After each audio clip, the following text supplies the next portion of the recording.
Love it. Welcome to the closing beat, everybody. Happy Wednesday. How you doing out there? Got a little behind yesterday. Couldn't do the show. Mama Jazz was stuck in Fort Lauderdale. Had to go get her. Come on back. The whole day got to be a mess there. Sorry about that. We are back here and happy to talk about the stock market here today. We're financial advisors. Hope you check us out. Hey, fun fact, actually, Cody, did you know that Mick Jagger is our neighbor? Was our neighbor? He moved. This feels like a joke. I swear. It turns out he put up his house for sale. He's been here forever. He bought it in 2010, I think it was. Just sold it. Mick freaking Jagger. Wow. I'm still waiting for the punchline. No, seriously. Okay. Just, walking around. Never know. Probably had his hat on and probably could have. He's got my kind of skin, But turns out he was here. Wow. And he wants to stay in the neighborhood too. Wow. He may have bought something else, but I'm not saying. Mick Jagger, man. Not that it's my thing, but that's crazy. Anyways, I thought that was cool. Stock markets today, what's going on? Federal Reserve Chairman Jerome Powell says, we're going to throw some cold water on your rally there. So let's see if I can get to it. We're adjusting some things here. Here's the S&P. All right, so we talked about the S&P going up on thin air, or most people would say having very low breadth or narrow breadth. It just depends on who you're talking to. There's any number of fancy ways to say it. What it basically means is, as the market goes higher, less stocks in the S&P are participating in the rally. To some of you, this is not even close to new news. You know it. I've been saying it. I've shared every data point that I can share with you to show that, look, stock market's only going up because of 7 stocks. And there were a couple days where they all went up, but for the most part, only going up by 7 stocks. So Jerome Powell comes out and says, we may have to keep raising rates. There's no way this rate hike cycle is over. And you notice that?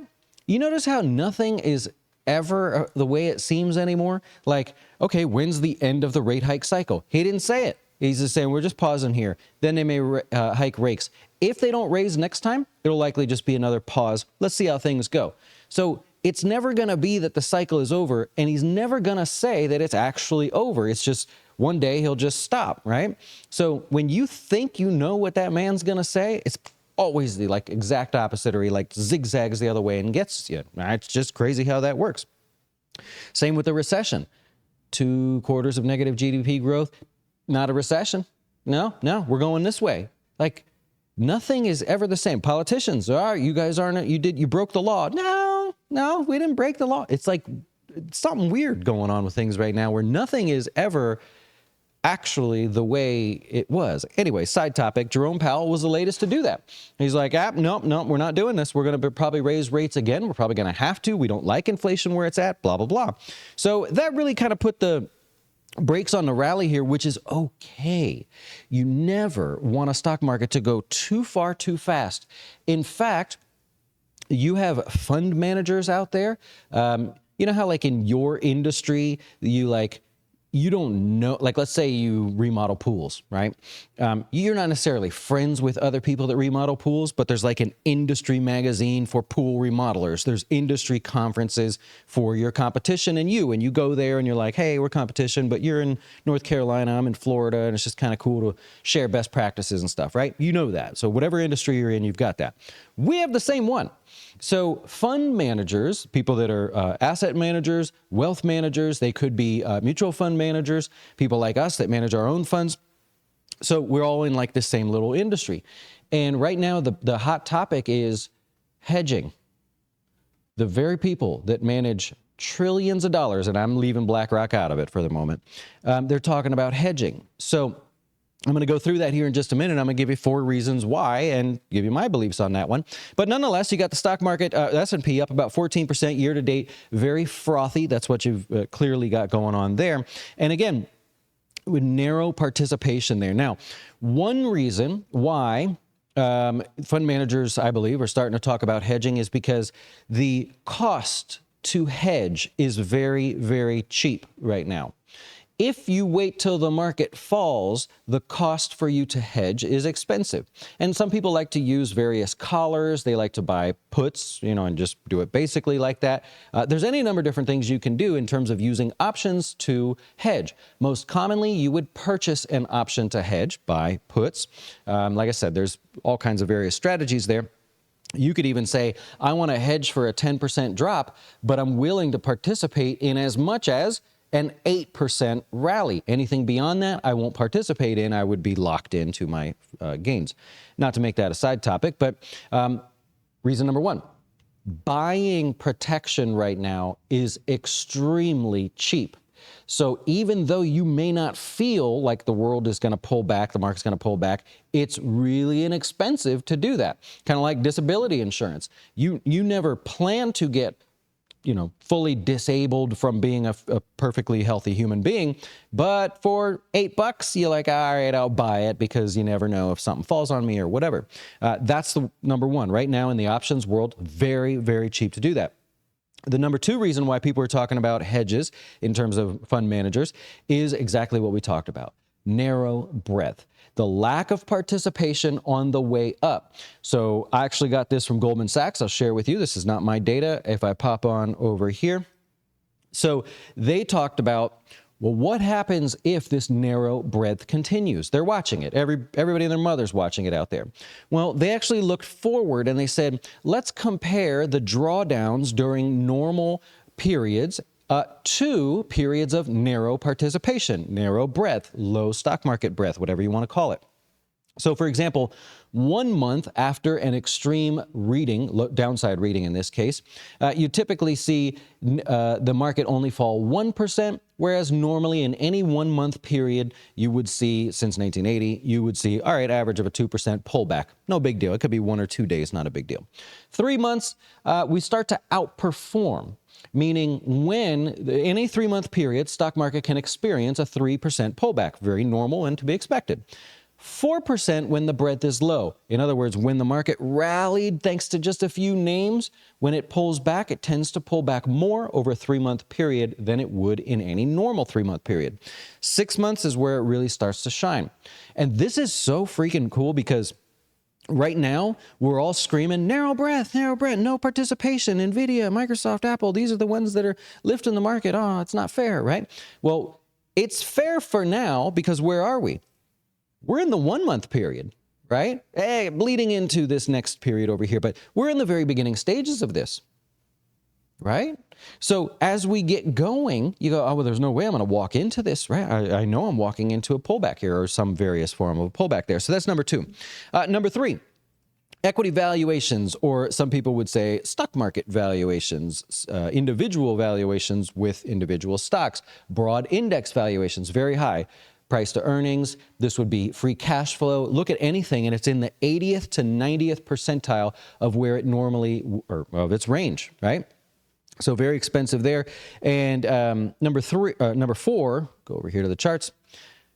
If you look around the stocks that did participate right here, the way they're priced is already with that optimism in there. I don't know how to say that fancily. I was thinking about this a minute ago, but I don't know how to say it. Let's try NVIDIA, for example. The price of NVIDIA, I put this in our notes from Jazz this weekend, reflects them doing 40 times more than what the company currently does in terms of dollars coming into their coffers, right? So you're paying as if they're going to do 40x what they're currently doing, and that's a frothy, optimistic, we'll get there eventually type valuation, but you got to pay for that today. And so that's the fourth reason there. Looking at stocks, they have already priced themselves beyond perfection. I don't know how else to say it. So those are the four reasons why a lot of people are looking for, a lot of fund managers are looking at the options market and saying, you know, it's a cheap thing to hedge here, or let me take some profit off the table. Let me see what I can do to walk away from this just temporarily or to some degree. All right, enough of that one. Kind of rambled there for you. Let's go on over to the NASDAQ. You can see the NASDAQ on the screen there. Still easily the best performing index, up close to 40% even after today's pullback, still around close to 40%. This year, the NASDAQ itself has added 4 4,000 points. Honestly, I wouldn't have guessed that if we were just out and about on the town. You said, how many points has the NASDAQ gained year to date? I would have said 2,500 to 3,500. That would have been my range, and I would have tried to get away with that by just giving a big range. 4,000 points, okay? You can see on the screen, if you're obviously looking in here, from about 10.9, somewhere in there, and even after today, up to 15,000 there. I looked, thought I'd have some fun with this. What stocks, we've done this already, but I'm going to go somewhere else with it. What stocks have contributed the most amount of points to the NASDAQ's gain, and can we use something to determine if those stocks are frothy, way overbought, dangerously high, whatever the word is you want to use? So let's take a look. The first one we're going to look at just the NASDAQ, and I'm hoping this works just fine here today. If we compare the NASDAQ price to its 200-day moving average, and just show you real quick, price to the 200-day. So we're just saying, is it far away or is it very close? We're just comparing price to the 200-day. Very simple and something anybody can do. The price relative to the 200-day at the moment is 23% away. I don't know if that's high or low. You could have told me that, and I said, it sounds high, but I don't know if it's high. We can then compare it to its history. Is it normal for the price to remain 23% or further away from its 200-day? And if it does, if that is normal, does it stay up there? Are we cool with that? No, in no case. When it gets that extended, it pulls back. When it gets that extended, hey, it chopped around for a couple of days, but it pulled back. When it gets that extended, it went violently back and forth for a little bit. That was probably a wild ride. Ultimately pulling back. Where are we now? We're right into that range. The average is 3%, okay? And just visually, take a look over here. With the 200-day, granted, the 200-day is a longer-term view, we don't like to stay too far away from it. Look at that. Hot damn. We don't like to stay too far. Over here, even to the downside, we don't like to stay too far. When we fall too far away, what do? We go back to it. So this is not my personal belief. It's just where we stand and historically what happens with the stock or with the market. Okay, let's take a look at first stock. Stock number one, NVIDIA. NVIDIA has added a greater than 700 points of the 4,000 that the NASDAQ has created. In fact, NVIDIA, Microsoft, and Apple have accounted for half of the 4,000 points. Those three stocks, right? So everybody's saying 7. Here's these 3. All right, let's take a look. NVIDIA. Its price relative to the 200-day, is it in a position that it likes to be in or way away from it? That's your hint. We are officially well beyond. Look, I mean, this is crazy. It has never been this extended. Granted, this is 1 day behind, so this doesn't include today. Never been this extended. When it gets close to that, does it, does it like to stay? No. Does it like to stay up there? No, it doesn't do that. No. When NVIDIA is extended like this, it pulls back. This time will be no different. So it's not my opinion. I can't get in trouble for saying I think it will pull back. It is what it does, right? All right, let's move on. I don't want to spend too much time on this for you in case you don't like it. We're going to do Microsoft. Okay, Microsoft has added about 600 points to the NASDAQ's 4,000 point gain. Microsoft, now it's a little different. Microsoft's more volatile. Oh, you can't see it. Let's go over here. There you go. More volatile, meaning it likes to run away and then come back and run away and then come back. We didn't see that too much on some of the other ones, right? Granted, we're looking back almost 20 years or over 20 years. So 27% away. Okay, it does like to do this. There are quite a few instances where it's at this level. Has it ever gone up there and just stayed? Has it ever gone up there and then went 3 times as far and you said, oh, I'm going to miss it? How many people out there right now think this rally's getting away from me and I'm never going to get a chance to get in? Okay, let's just go back to the numbers here. Is there any time that that's ever happened on Microsoft? Granted, obviously this is not a price chart, so I'm not saying, oh my God, you're going to get the cheapest price ever. It's going to go to 0 or something, right? But no, it got too extended. It went too far too fast. It's got to pull back, man. Now, I'm going to do one more. Apple's a little bit different of a story, I think we'll find here. There you go. Apple. Holy cow. Okay, it's getting nasty out there. So Apple, not as extended, but above average. Okay, no discounting that. It is above average, but it's not as extended here. Why? Take a look. There you go. Okay, so Apple's rallies are much different. Just the lesson from this is incredible. Apple's rallies are different than Microsoft and Nvidia. In fact, if you were trading and let's say you just only invested or traded in Apple, you already know this. Apple is a slow and steady rallier, right? Can just go and go and go and go. It gets itself extended over time. Why is that important?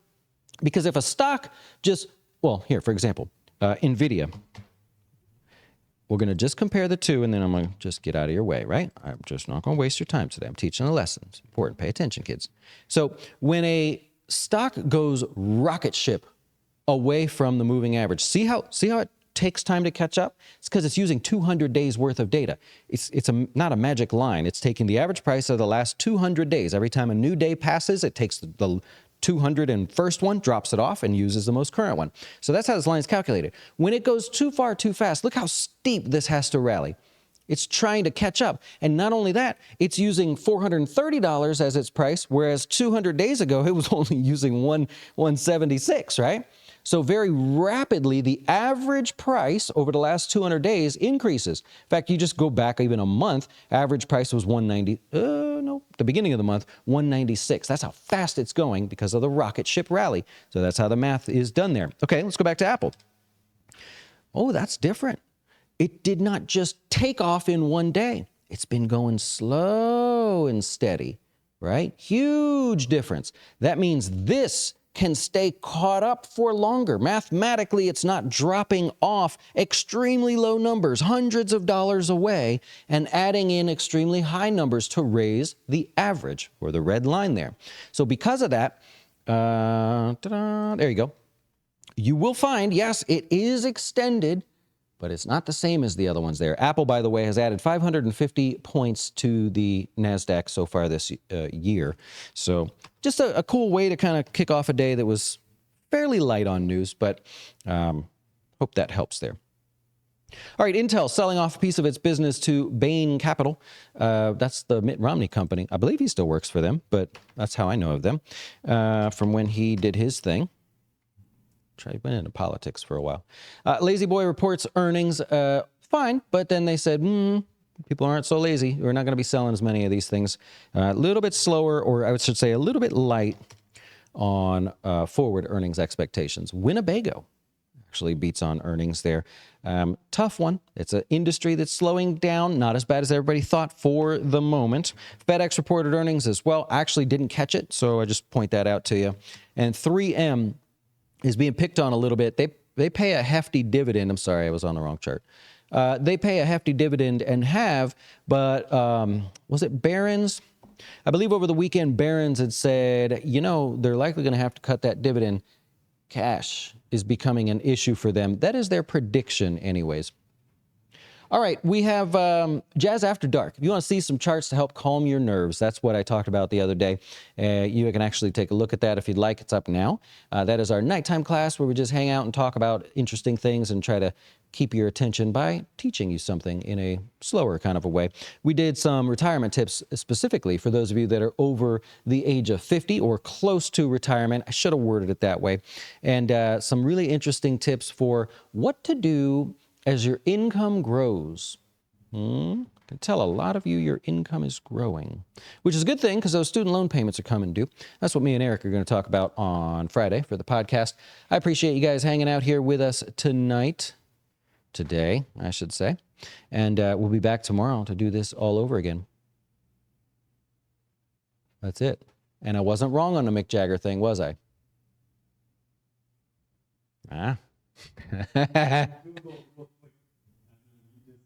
Something. I'll Google it. I couldn't find anything on it. What? Yeah, it's Lakewood Ranch, Bradenton, 3.1. Lakewood Ranch, yeah. We buds, man. Right there, right there.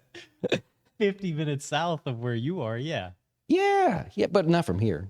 you know. Not from. I wasn't saying like we're walking around the neighborhood or anything. Just like me and Hulk Hogan, we're neighbors too, man. I think you said he's walking around the neighborhood. Now, I did live in that neighborhood when he was in that neighborhood. You lived in Lakewood Ranch? No, Hulk Hogan I'm talking about. Oh, okay. I I'm did- still talking about Mick Jagger. Mick Jagger, man, he's right there. That's like Kathy Wood. She's Mick right down the Jagger road. was taking his dog for a walk and ended up going by your house. We got some concern. That's a long walk. It's a big house. I was just wondering which house you were talking about because I'm like, Mick Jagger's loaded. What? Well, I don't know. That can't be where he stays all the time. I mean, apparently he's here. He's got a whole dance studio in there for kids, some kid or something. Oh, we got But some questions. I would never. Oh, that was like we're still going.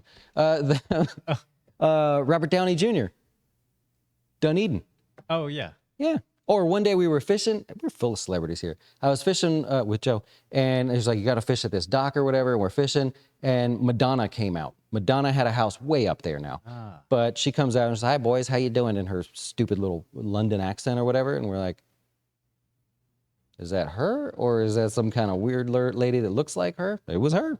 That's a weird one. Yeah, that was a weird one. Anyways, celebrity sightings around here, around town. Oh, John Gruden. Who? John Gruden.